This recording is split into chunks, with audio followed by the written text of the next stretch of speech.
রহমানকে অভ্যর্থনা জানাতে নেতাকর্মীদের ঢাকামুখী স্রোত। শুভেচ্ছা বিনিময়ের জন্য প্রস্তুত ৩০০ ফিট, সেখান থেকেই যাবেন মায়ের কাছে এভার কেয়ারে।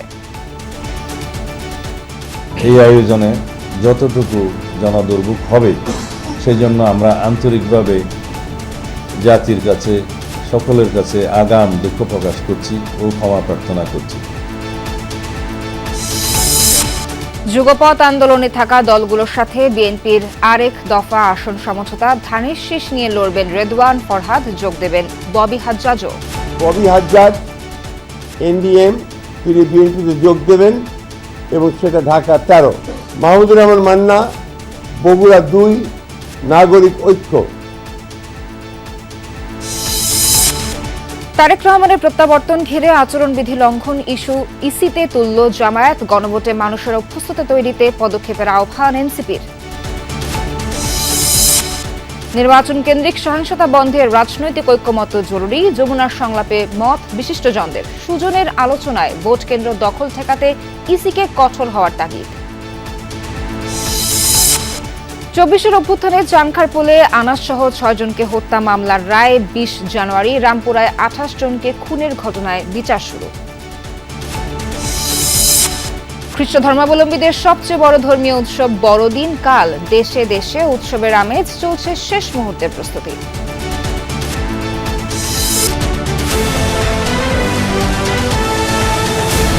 আমন্ত্রণ সন্ধ্যার বাংলাদেশে। এতক্ষণ শিরোনাম দেখছিলেন, পুরো খবর জানাতে সঙ্গে আছি নাবিলা সোহার।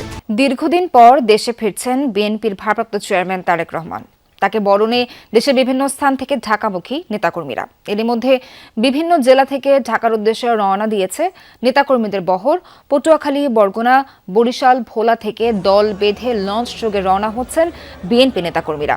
সবার মাঝে উৎসবের আমেজ, স্লোগানে স্লোগানে মুখর হয়ে ওঠে লঞ্চঘাট। ট্রেন যোগেও ঢাকার উদ্দেশ্যে রওনা হচ্ছেন নেতাকর্মীরা।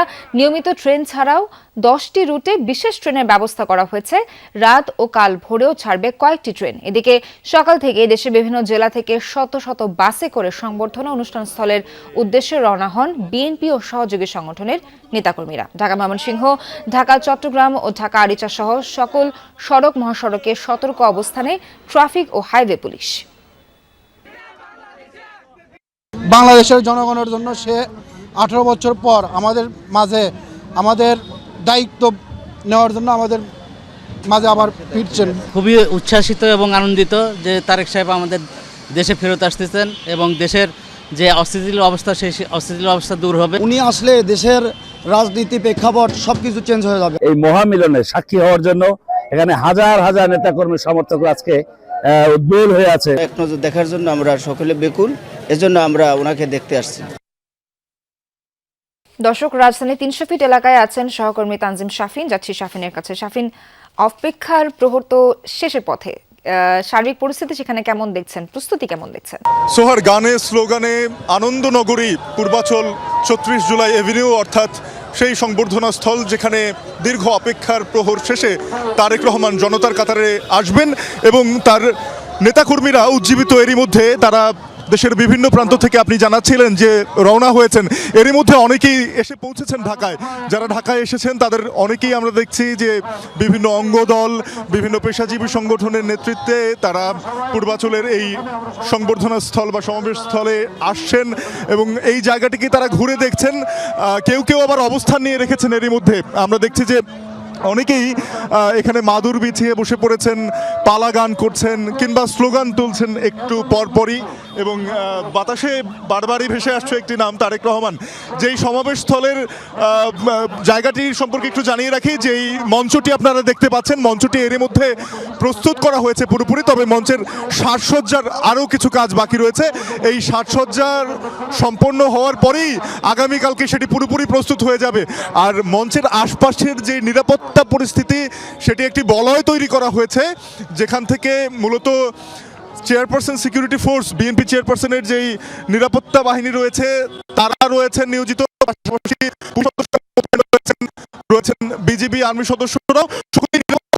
বিষয়টিকে বেশি গুরুত্বের সাথে দেখছেন। বিপরীতে রাস্তার ওপারেই জায়গা করে দেওয়া হয়েছে। শাফিন প্রস্তুতির সবশেষ জানাচ্ছিলেন, আপনাকে ধন্যবাদ। দর্শক, কক্সবাজার থেকে বিএনপি নেতাকর্মীদের নিয়ে ঢাকার উদ্দেশ্যে রওনা করবে বিশেষ ট্রেন। এই বিষয়ে আরো জানবো সহকর্মী এহসান আল কুতুবির কাছ থেকে। এহসান, ট্রেন কখন নাগাদ ঢাকার উদ্দেশ্যে ছেড়ে যাবে আর নেতাকর্মীরা তাদের উচ্ছ্বাস সম্পর্কে কি জানিয়েছে? সোহার, যদি বলি তাদের উচ্ছ্বাসের কথা, যদি বলি বাদবাঙ্গা উল্লাস, বাদবাঙ্গা উচ্ছ্বাস, সেটি আমরা দেখতে পাচ্ছি। নেতাকর্মীরা সবাই আনন্দে উল্লাসে মেতে তারা আজকে ঢাকার উদ্দেশ্যে রওনা হচ্ছেন। আমরা দেখছি এখানে অনেক নেতাকর্মী জড়ো হয়েছেন কক্সবাজার রেলওয়ে স্টেশনে।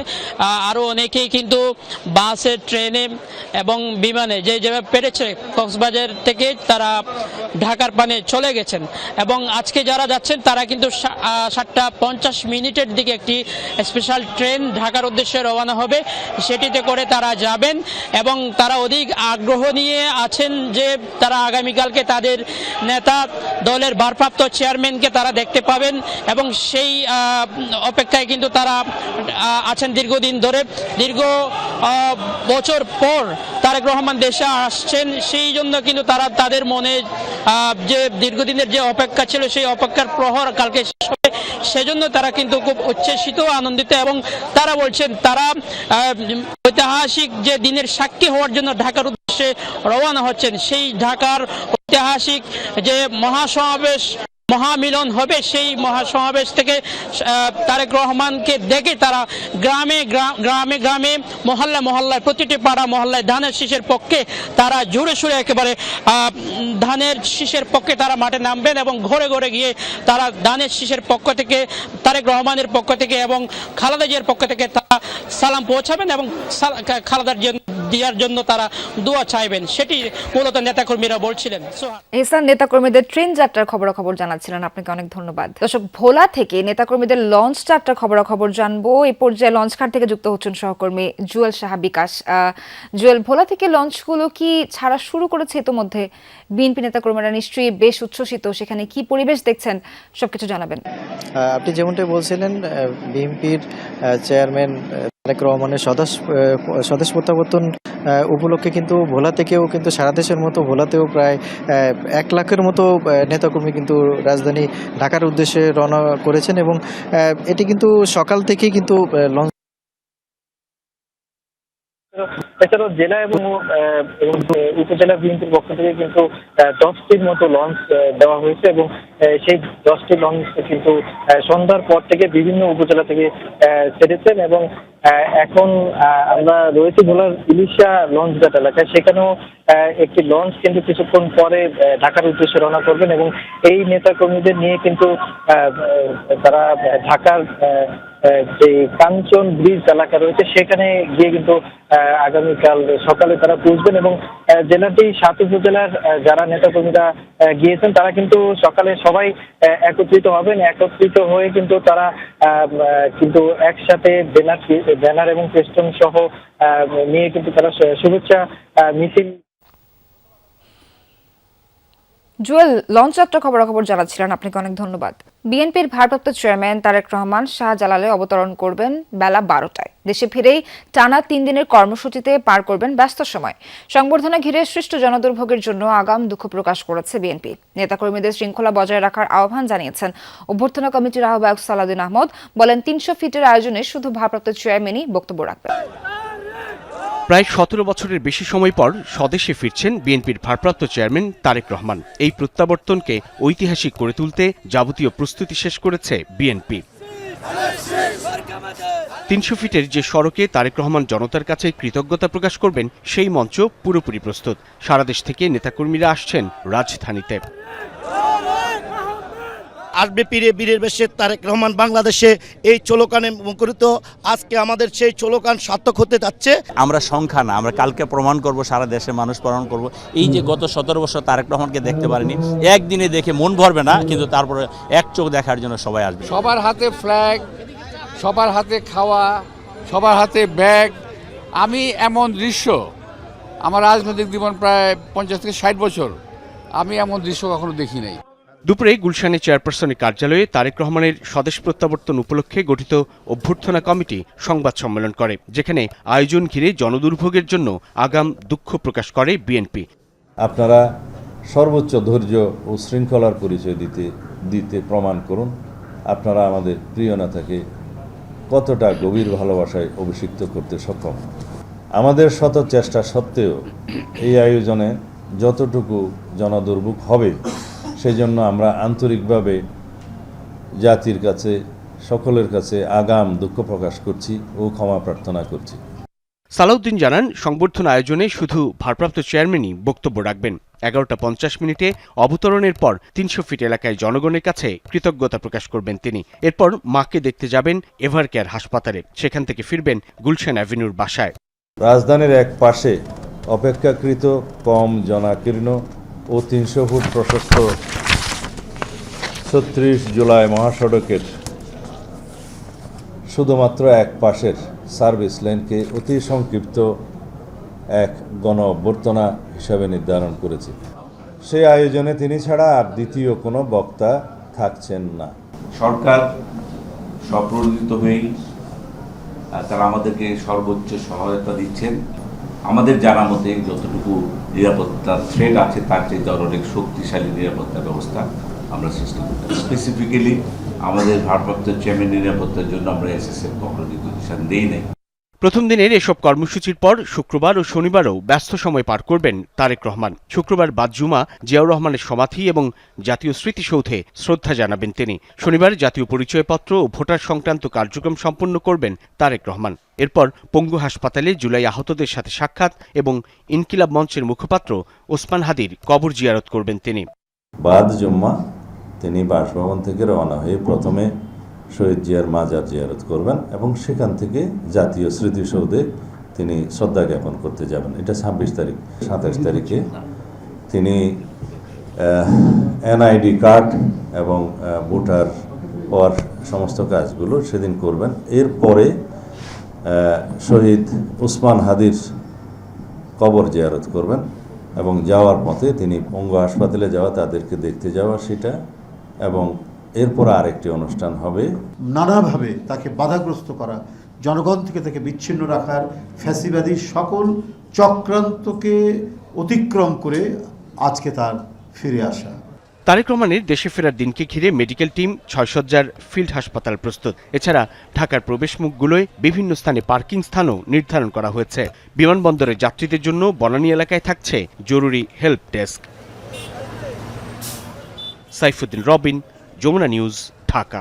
দর্শক, এ পর্যায়ে লন্ডন থেকে যুক্ত হচ্ছেন আমাদের সহকর্মী রিয়াদ আহাদ। রিয়াদের সঙ্গে কথা বলবো। রিয়াদ, তারেক রহমান কখন নাগাদ বিমানবন্দরে যেতে পারেন, আর হিথ্রো থেকে ঢাকা পর্যন্ত এই যাত্রার বিস্তারিত কি তথ্য আছে আপনার কাছে? যেটা বলছিলাম, এই মুহূর্তে আমরা যে তথ্য আছে সে তথ্য হচ্ছে যে তারেক রহমান ঠিক 3টায় তার বাসা থেকে বের হবেন এবং 3টার সময় বের হয়ে বাসার সামনে থেকে তিনি একটি বক্তব্য রেকর্ড করবেন। বিএনপির মিডিয়া সেলের পক্ষ থেকে সেটি সম্প্রচার করা হবে এবং 3টা বের হয়ে তিনি হিথ্রো বিমানবন্দর উদ্দেশ্যে রওনা করবেন। এবং এই মুহূর্তে আমার সঙ্গে যুক্ত আছেন যুক্তরাজ্য যুবদলের সভাপতি আফজাল হোসেন এবং সেক্রেটারি বাবর। আমি আফজাল হোসেন, আপনাকে জানতে চাচ্ছি আপনার কাছে কি সর্বশেষ তথ্য আছে কিনা এই বিষয়টি? ধন্যবাদ আপনাকে এবং আপনার মাধ্যমে এই যমুনা টেলিভিশনকে অসংখ্য ধন্যবাদ জানাচ্ছি। আমার কাছে যে তথ্যটি হলো, তিনি 3টার সময় বাসা থেকে বের হবেন এবং তিনি হিথ্রো বিমানবন্দরের দিকে রওনা হবেন। ওনার যে বক্তব্য যে দলের নেতাকর্মী যাতে বিমানবন্দরে গিয়ে ভিড় না করেন, সেই কারণে আপনারা যাচ্ছেন না। আমরা ওনার বক্তব্যটুকু বুকে ধারণ করে ওনার নির্দেশনা মেনে আমরা কেউ বিমানবন্দরে যাচ্ছি না। আমরা বিশ্বাস করি উনি বাংলাদেশে গিয়ে এই অচল বাংলাদেশকে সচল করবেন, বাংলাদেশের 19 কোটি মানুষের ভোটের অধিকার প্রতিষ্ঠা করবেন। হ্যাঁ, যেটা বলছিলেন তারা যাচ্ছেন না, তাকে কিন্তু দর্শক মণ্ডলী আমরা জানি 3টার সময় রওনা দেবেন, হিথ্রো যাবেন তারেক রহমান, এবং আমরা যারা গণমাধ্যম কর্মীরা আছি তারা কিন্তু কিছুক্ষণের মধ্যে হিথ্রোর মধ্যে যাচ্ছি। সেইখানে গিয়ে আপনাদেরকে পরবর্তী তথ্য জানাবো। সেই পর্যন্ত আপনার সঙ্গে থাকবেন। রিয়াদ, আপনাকে ধন্যবাদ। যুগপৎ আন্দোলনে থাকা দলগুলোর সঙ্গে নির্বাচনী আসন সমঝোতা করল বিএনপি, যাদের মধ্যে কেউ কেউ নিজ দল ছেড়ে যোগ দিয়েছেন বিএনপিতে। বেশিরভাগ দলই নিজ নিজ দলীয় প্রতীকে নির্বাচন করবেন। এলডিপি থেকে পদত্যাগ করে বিএনপিতে যোগ দিয়েছেন দলটির সাবেক মহাসচিব রেদওয়ান আহমেদ এবং নড়াইল 2 আসনের এনপিপি চেয়ারম্যান ফরিদুজ্জামান ফরহাদ। এছাড়া এনডিএম চেয়ারম্যান ববি হাজ্জাজও যোগ দেবেন বিএনপিতে। বিএনপি নিজেদের প্রার্থী ঘোষণার পর থেকেই আলোচনায় দীর্ঘদিনের যুগপৎ আন্দোলনে শরিক দলগুলোর সঙ্গে আসন সমঝোতার বিষয়টি। বিএনপি মহাসচিব জানিয়েছেন, দীর্ঘ আলোচনার পর দলগুলোর সঙ্গে নির্বাচনী সমঝোতা হয়েছে, যেখানে ঢাকা 12 আসনে বিপ্লবী ওয়ার্কার্স পার্টির সাইফুল হক, বগুড়া 2-এ নাগরিক ঐক্যের মাহমুদুর রহমান মান্না, পটুয়াখালী 3-এ গণ অধিকার পরিষদের নুরুল হক নূর, ঝিনাইদহ 4 আসনে গণ অধিকারের রাশেদ খান, ব্রাহ্মণবাড়িয়া 6-এ গণসংহতি আন্দোলনের জোনায়েদ সাকি, যশোর 5 আসনে ইসলামী ঐক্যজোটের মুফতি রশিদ বিন ওয়াক্কাস এবং পিরোজপুর 1 থেকে বিএনপির সমর্থনে লড়বেন জাতীয় পার্টি কাজী জাফর অংশের মোস্তফা জামাল হায়দার। বিপ্লবী ওয়ার্কার্স পার্টির জনাব সাইফুল হক, ঢাকা 12, মাহমুদুর রহমান মান্না, বগুড়া 2, নাগরিক ঐক্য, নুরুল হক নূর, গণ অধিকার, পটুয়াখালী 3, ব্রাহ্মণবাড়িয়া 6, মোহাম্মদ জুনায়েদ আব্দুর রহিম সাকি, গণসংহতি আন্দোলন, যশোর 5, মুফতি রশিদ বিন ওয়াক্কাস, ইসলামী ঐক্য জোট, ঝিনাইদহ 4, মোহাম্মদ রাশেদ খান, গণ অধিকার। এছাড়া কেউ কেউ বিএনপিতে যোগ দিয়ে ধানের শীষে নির্বাচন করবেন। এলডিপি মহাসচিব রেদওয়ান আহমেদ পদত্যাগ করে ধানের শীষে লড়বেন কুমিল্লা 7 থেকে, এনপিপি চেয়ারম্যান ফরিদুজ্জামান ফরহাদ নড়াইল 2 এবং এনডিএম থেকে পদত্যাগ করে বিএনপিতে যোগ দেবেন এই শর্তে ঢাকা 13 আসনে ববি হাজ্জাজ নির্বাচন করবেন। এর বাইরে দুদিন আগে বাংলাদেশ জাতীয় দল বিলুপ্ত করে বিএনপিতে যোগ দেয়া এহসানুল হুদা কিশোরগঞ্জ 4 থেকে ধানের শীষে লড়বেন। আমিও ব্যক্তিগতভাবে বিএনপিতে যোগদান করার সিদ্ধান্ত নিয়েছি, বিএনপির প্রার্থী হিসাবে নির্বাচন। জি, আমি পদত্যাগপত্র পাঠিয়ে দিয়েছি কর্নেল অলিকে। এলডিপি থেকে ডক্টর রিদওয়ান আহমেদ এলডিপি থেকে যোগ দিলেন, আমার বিএনপিতে যোগ দিয়েছেন। তার জন্য আমরা কুমিল্লা 7 এই আসনটি আমরা এটা তাকে দেওয়া হচ্ছে। পিরোজপুর 1-এ মোস্তফা জামাল হায়দার, চেয়ারম্যান জাতীয় party, Narail 2, doctor Fariduzzaman Farhad, chairman NPP. আমরা ঘোষণা করলাম, এরপরেও আলোচনা চলবে, তারপরে যদি আরও কোনো সিদ্ধান্ত হয় সেই সিদ্ধান্ত আবার পরবর্তীতে আমি আপনাদেরকে জানাবো। এর আগে বাংলাদেশ এলডিপি বিলুপ্ত করে বিএনপিতে যোগ দিয়ে লক্ষ্মীপুর 1 থেকে মনোনয়ন পেয়েছেন শাহাদাত হোসেন সেলিম। জমিয়তে উলামা ইসলামীর সঙ্গে আসন সমঝোতা হয়েছে 4টি আসনে। সাইফুদ্দিন রবিন, যমুনা নিউজ, ঢাকা। সংবর্ধনা অনুষ্ঠানের নামে যেন আচরণবিধি লঙ্ঘন না হয় সেদিকে নজর রাখতে ইসির প্রতি আহ্বান জানিয়েছে জামায়াত। বিকেলে সিইসির সাথে দেখা করে আহ্বান জানায় দলটি। এর আগে সকালে কমিশনে যায় এনসিপির প্রতিনিধি দল। কোনো দল এরই মধ্যে আচরণবিধি লঙ্ঘন করেছে বলে অভিযোগ করে দলটি। ইসি সচিব জানান, সংবর্ধনায় আচরণবিধি লঙ্ঘন হয় কিনা তা দেখবেন রিটার্নিং কর্মকর্তা। ভোটের দিন এগিয়ে আসার সাথে তৎপরতা বাড়ছে রাজনৈতিক মহলে। প্রতিদিনই ইসিতে আসেন বিভিন্ন রাজনৈতিক দলের প্রতিনিধিরা। তারই ধারাবাহিকতায় বিকেলে জামাতে ইসলামের একটি প্রতিনিধি দল যায় সিইসির সাথে সাক্ষাৎ করতে।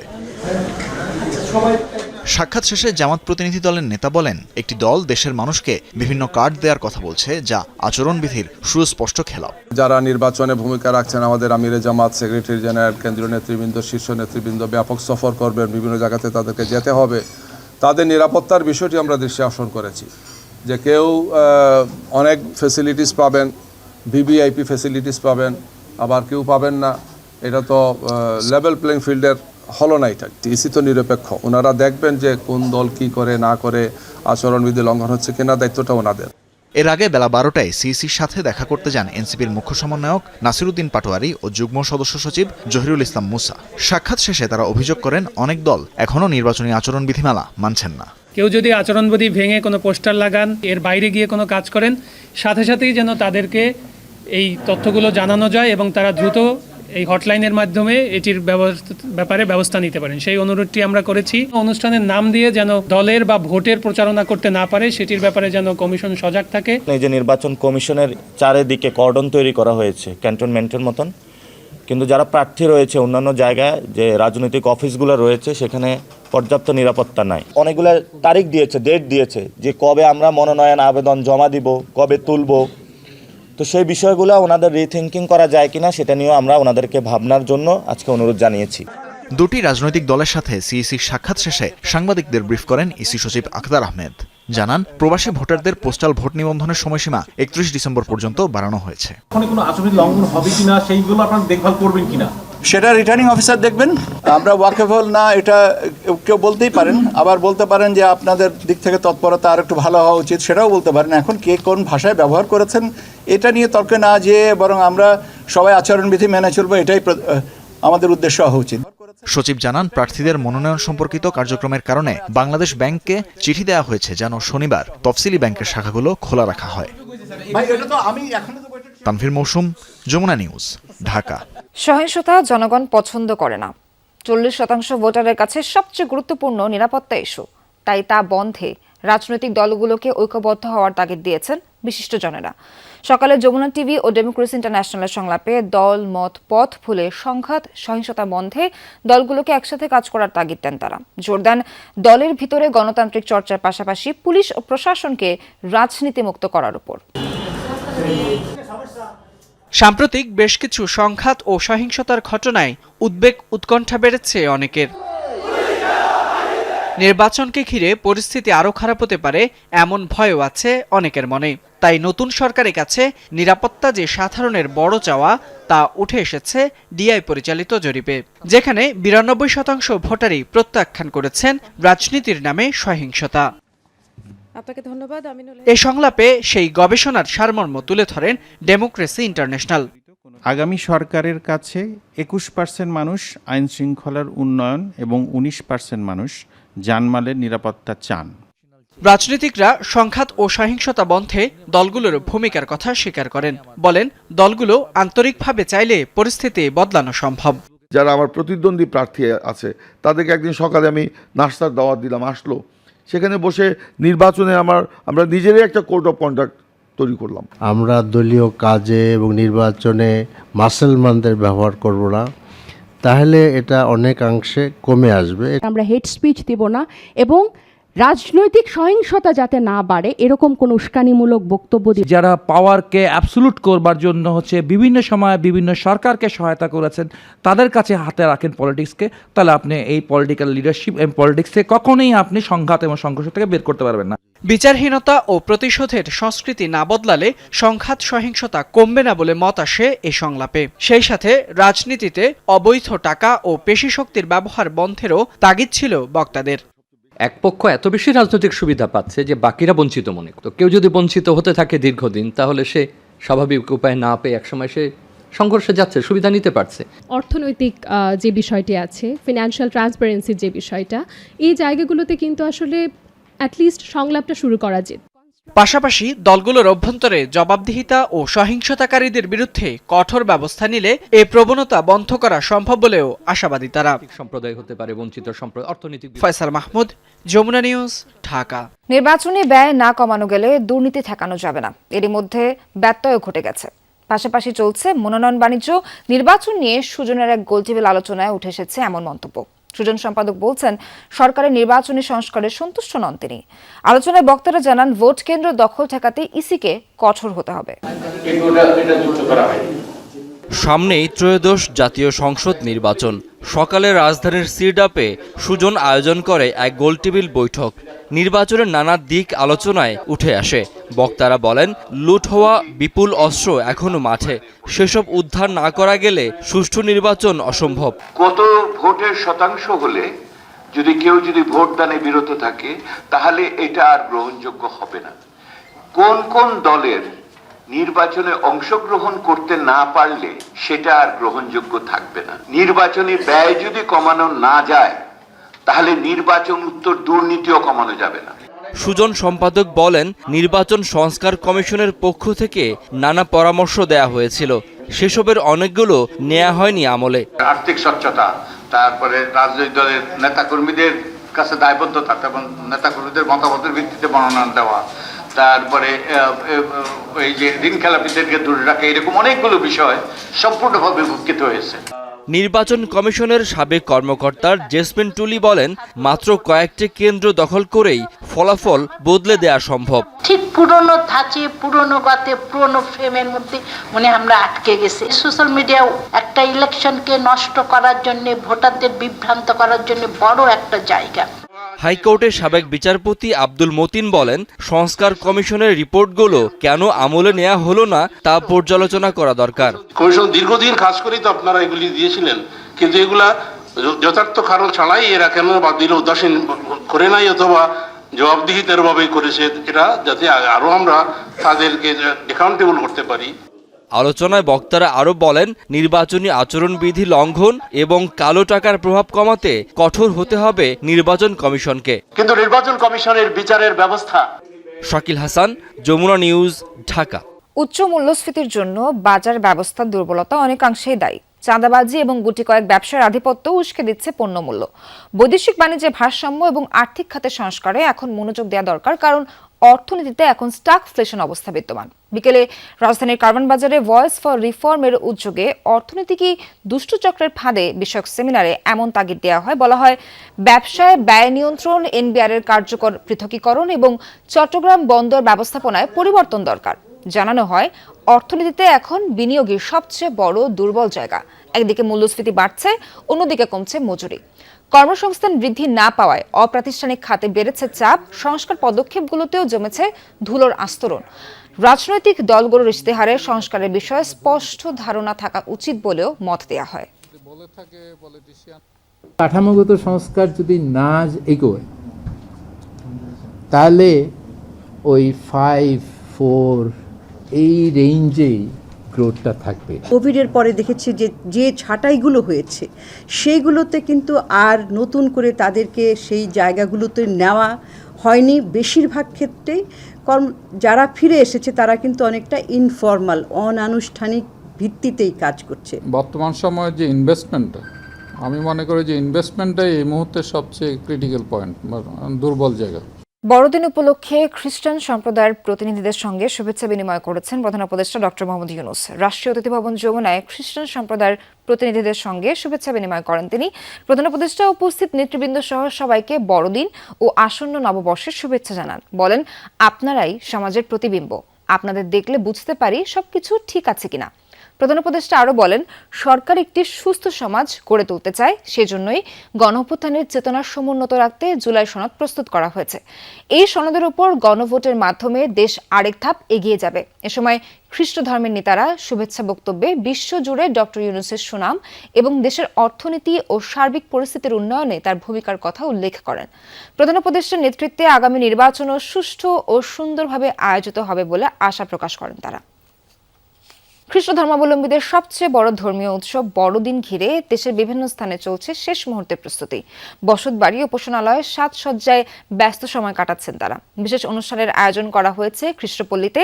বেথালেমের এক গোয়াল ঘরে জন্ম যীশু খ্রিস্টের, সেই আদলে বিভিন্ন স্থানে তৈরি করা হয়েছে গোশালা। বসতবাড়িতে সাজানো হয়েছে ক্রিসমাস ট্রি। রাত থেকেই চার্চগুলোতে থাকছে বিশেষ প্রার্থনা ও মিলন মেলার আয়োজন। ভক্তরা বলেন, বড়দিনের আগে 4 সপ্তাহের অপেক্ষার সময়কে বলা হয় আগমনকাল। এ সময় নিজেকে শুদ্ধ করার মধ্য দিয়ে বড়দিনকে স্বাগত জানান খ্রিস্টান ধর্মাবলম্বীরা। বিশ্বজুড়ে খ্রিস্ট ধর্মাবলম্বীদের সবচেয়ে বড় ধর্মীয় উৎসব বড়দিনকে ঘিরে চলছে শেষ মুহূর্তের প্রস্তুতি। ইউরোপ থেকে আমেরিকা, এশিয়া থেকে মধ্যপ্রাচ্য, সবখানেই উৎসবের সাজরব।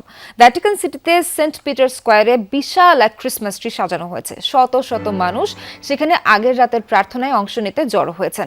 লন্ডন আর নিউ ইয়র্ক সহ যুক্তরাষ্ট্র ও ইউরোপের অন্যান্য শহরগুলোতে আলোকসজ্জা, ক্রিসমাস মার্কেট আর ক্যারল গানে মুখর জনপদ। এদিকে 2 বছরের যুদ্ধ শেষে ইসরায়েলের দখলকৃত পশ্চিম তীরের বেথলেহেমেও ফিরেছে প্রাণ চাঞ্চল্য। বড়দিনের আলোকসজ্জায় সেজে উঠেছে যীশু খ্রিস্টের জন্মস্থান হিসেবে পরিচিত এই শহর। এছাড়া দুবাই সহ মধ্যপ্রাচ্যের বিভিন্ন শহরে বড়দিনের উৎসব ঘিরে চলছে নানান আয়োজন। সাজানো হয়েছে জাপান, চীন সহ এশিয়ার বিভিন্ন দেশের চার্চগুলো।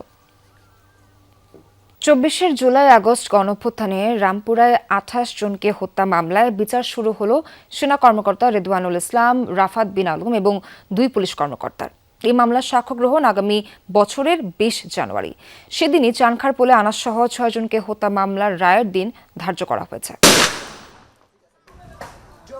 জুলাই আগস্টের আন্দোলনে রাজধানীর যে কয়েকটি স্থানে সবচেয়ে বেশি নৃশংস হত্যাযজ্ঞ ঘটেছে তার অন্যতম রামপুরা। ট্রাইব্যুনালের প্রসিকিউশন বলছে 19 জুলাই তৎকালীন বিজিবি কর্মকর্তা লেফটেন্যান্ট কর্নেল রেদওয়ানুল ইসলাম, মেজর রাফাত বিন আলমের গুলিতে নিহত হন 28 জন ছাত্র জনতা, যা সামাজিক যোগাযোগ মাধ্যমে ভাইরাল। বুধবার 2 সেনা কর্মকর্তা এবং 2 পুলিশ কর্মকর্তার বিরুদ্ধে বিচার শুরুর আদেশ দেন ট্রাইব্যুনাল 1।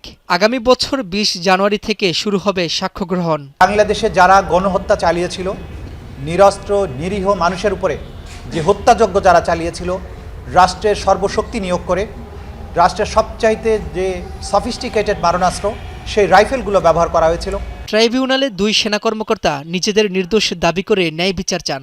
ওখানে ওনারা বন্দুক তাকের ওই ছবিটাই দেখিয়েছে, কিন্তু এখানে ওনার গুলিতে যে মানুষ মারা গিয়েছে এরকম কোনো এভিডেন্স এই পর্যন্ত আমরা দেখি না। ভিডিওতে এডিট করেছিল এবং তৎপরবর্তী সময়ে এটা কিন্তু ডিপার্টমেন্টাল এই বিষয়ে একটা ইনকোয়ারি হয়েছে যে তাদের গুলিতে একটা লোকও মারা যায়নি। জুলাই গণঅভ্যুত্থানে রাজধানীর চানখারপুলে শিক্ষার্থী আনাস সহ 6 জনকে হত্যা মামলায় রায় ঘোষণার তারিখ 20 জানুয়ারি নির্ধারণ করেছে ট্রাইব্যুনাল। প্রত্যেকটা আসামির বিরুদ্ধে আমিনিত অভিযোগ সন্দেহাতীতভাবে প্রমাণ করতে সক্ষম হয়েছি এবং আমরা বিশ্বাস করি সর্বোচ্চ শাস্তি হবে। এদিন গুমের মামলায় র্যাবে কর্মরত তৎকালীন সেনা কর্মকর্তাদের বিচার বিলম্ব এবং ভিন্ন খাতে নিতে আসামিপক্ষ অপচেষ্টা চালাচ্ছে এই অভিযোগ তোলে প্রসিকিউশন। এই সেনা পরিচয়কে বাইরে ব্যবহার করার মাধ্যমে তারা এই মামলাটাকে সেন্সিটাইজ করার চেষ্টা করেছেন। এদিকে যাত্রাবাড়িতে ইমাম হোসেন তাইম হত্যা মামলায় সাবেক ডিএমপি কমিশনার হাবিবুর রহমান, সুদীপ কুমার চক্রবর্তী সহ 11 পুলিশ কর্মকর্তার বিরুদ্ধে আনুষ্ঠানিক অভিযোগ দাখিল করেছে প্রসিকিউশন। পরে তাদের বিরুদ্ধে অভিযোগ আমলে নিয়ে আগামী বছরের 5 জানুয়ারি আসামিদের গ্রেফতার করে ট্রাইব্যুনালে হাজির করার নির্দেশ দেওয়া হয়। রাব্বি হোসেন, যমুনা নিউজ, ঢাকা। আওয়ামী লীগের বিষয়ে সরকারের অবস্থান স্পষ্ট। কার্যক্রম নিষিদ্ধ এবং নিবন্ধন স্থগিত থাকায় তারা নির্বাচনে অংশ নিতে পারবে না। দুপুরে ফরেন সার্ভিস একাডেমিতে উপদেষ্টা পরিষদের বৈঠক শেষে ব্রিফিংয়ে কথা বলেন প্রেস সচিব। আরও জানান, ভারপ্রাপ্ত চেয়ারম্যান তারেক রহমানের নিরাপত্তা তদারকি করছে বিএনপি। যতটা সহযোগিতা চাওয়া হয়েছে তা দিয়েছে সরকার। ওসমান হাদি হত্যাকাণ্ডের বিচার দ্রুতই ট্রাইব্যুনালে হবে জানান তিনি। তাছাড়া দীপু চন্দ্র হত্যাকাণ্ডের তীব্র নিন্দা জানিয়েছে সরকার। সকালে উপদেষ্টা পরিষদের বৈঠকে অংশ নেন অন্তর্বর্তী সরকার প্রধান ডক্টর মোহাম্মদ ইউনূস। সাম্প্রতিক নানা ইস্যু উঠে আসে আলোচনায়। এরপর ফরেন সার্ভিস একাডেমিতে এক ব্রিফিংয়ের আয়োজন করা হয়। এতে প্রধান উপদেষ্টার প্রেস সচিব শফিকুল আলম বলেন, ত্রয়োদশ জাতীয় সংসদ নির্বাচনে অংশ নিতে পারবে না আওয়ামী লীগ, কারণ দলটির কার্যক্রম নিষিদ্ধ এবং নিবন্ধন স্থগিত। আওয়ামী লীগের যেহেতু আওয়ামী লীগের অ্যাক্টিভিটিস ব্যান্ড আছে এবং আওয়ামী লীগের ইলেকশন কমিশন আওয়ামী লীগের পার্টি হিসেবে রেজিস্ট্রেশন স্ক্র্যাপ করেছে, বাদ দিয়েছে, তো সেই জন্য আওয়ামী লীগ এই ইলেকশনে পার্টিসিপেট করতে পারবে না। বিএনপির ভারপ্রাপ্ত চেয়ারম্যান তারেক রহমানের প্রত্যাবর্তন প্রসঙ্গে জানান, নিরাপত্তার তদারকি করছে বিএনপি। যতটা সহযোগিতা চাওয়া হয়েছে তা দিচ্ছে সরকার। তার দল তার নিরাপত্তার বিষয়টা দেখছে, বাট সরকারের কাছে যা যা সহযোগিতা ওনারা চাচ্ছেন আমরা সেই সহযোগিতাগুলো দিচ্ছি। শরীফ ওসমান হাদি হত্যাকাণ্ডের বিচার দ্রুতই ট্রাইব্যুনালে হবে বলেও জানান প্রেস সচিব। এদিকে দীপুচন্দ্র হত্যাকাণ্ডে তীব্র নিন্দা জানিয়েছে সরকার। পরিবারগুলোর পাশে রয়েছে সরকার, এমনটাও জানানো হয় ব্রিফিংয়ে। এছাড়া ডেইলি স্টার, প্রথম আলো ও সাংস্কৃতিক স্থাপনায় হামলার অগ্রগতিও জানান প্রেস সচিব। ভিডিও এবং ভিজুয়ালস দেখে আমরা অ্যাটলিস্ট 12 জনকে আমরা অ্যারেস্ট করেছি। আজকে ল মিনিস্টার জানিয়েছেন এই কেসটাও ট্রায়ালটা হবে খুব দ্রুত বিচার আইনে। ডেইলি স্টার এবং প্রথম আলোর ঘটনায় সোফার 31 জনকে অ্যারেস্ট করা হচ্ছে। ক্যাবিনেটে ভারত বাংলাদেশের চলমান টানাপোড়েন নিয়েও আলোচনা হয়েছে। এক সাংবাদিকের প্রশ্নের জবাবে শফিকুল আলম বলেন, 5 মার্কিন আইন প্রণেতার চিঠির বিষয়ে অবগত নয় সরকার। আমরা এই চিঠিটা আমি অন্তত দেখি নাই, আমি এই বিষয়ে জানি না, অ্যাওয়ার না। ব্রিফিংয়ে প্রেস সচিব জানান, বাংলাদেশ টেলিকমিউনিকেশন অধ্যাদেশের চূড়ান্ত অনুমোদন দিয়েছে উপদেষ্টা পরিষদ। বাংলাদেশে যেন 1 মিনিটও আর ইন্টারনেট বন্ধ না হয় তার বিধান রাখা হয়েছে এই অধ্যাদেশে। ভবিষ্যতে কোনো সময় যাতে ইন্টারনেট 1 মিনিটের জন্য বন্ধ না হয়। লামিয়া তিথি, যমুনা নিউজ, ঢাকা। প্রবীণদের অর্থনৈতিক ও সামাজিক সুরক্ষায় বয়স্ক ভাতা, পেনশন পুনর্বাসন কেন্দ্র সম্প্রসারণে সরকারি উদ্যোগ আরও জোরদারের সুপারিশ করেছেন বিভিন্ন খাতের বিশেষজ্ঞরা। স্বাস্থ্য উপদেষ্টা এক্ষেত্রে সরকারের পাশাপাশি সবাইকে এগিয়ে আসার আহ্বান জানিয়েছেন। স্বাস্থ্য মন্ত্রণালয়ের উদ্যোগে সচিবালয়ে আয়োজিত প্রবীণ স্বাস্থ্য চ্যালেঞ্জ ও করণীয় শীর্ষক মতবিনিময় সভায় তিনি এই আহ্বান জানান। বলেন, প্রবীণদের বিষয়ে দৃষ্টিভঙ্গি পাল্টাতে হবে, কেননা বর্তমানে বাংলাদেশের 60 বছরের বয়সের বেশি মানুষের সংখ্যা প্রায় 1.5 কোটি। বিশ্ব স্বাস্থ্য সংস্থার তথ্য অনুযায়ী 2030 সালে এই সংখ্যা 2.25 কোটি ছাড়াবে। দেশের উন্নয়ন কার্যক্রমকে সুষম ও আরও বেগবান করতে হলে এই প্রবীণ জনগোষ্ঠীকে বিবেচনায় নিয়ে নীতি প্রণয়ন করতে হবে। দর্শক, শেষ করছি আজকে সন্ধ্যার বাংলাদেশের আয়োজন। সঙ্গে থাকার জন্য সবাইকে অনেক অনেক